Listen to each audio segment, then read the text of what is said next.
Senator, Donald Trump has said in the past that the way you prevent moments like this is you have guns on both sides, and that would make the country safer.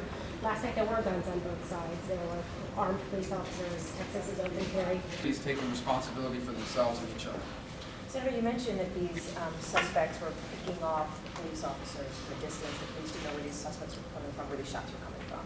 Should weapons that allow that to happen be legal in the United States? Do you see it as being part of We don't even know the weapons that were used. I haven't heard the conversation about what weapons were used. Suffice it to say, I mean, if people want to get into that debate, I'm not in favor of criminals having guns. Unfortunately, criminals don't care what the law is.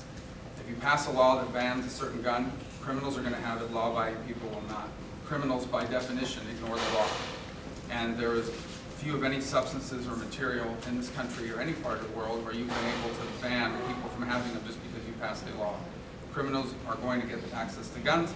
Many of the guns used to commit violent acts in America today are stolen and purchased off the black market.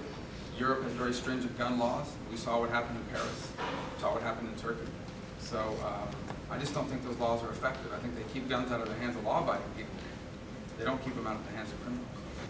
Are we in a civil war? Well, I think this is a horrible tragedy, what we saw last night in Dallas, but it's not a civil war. But it's a horrible tragedy and a serious problem nonetheless.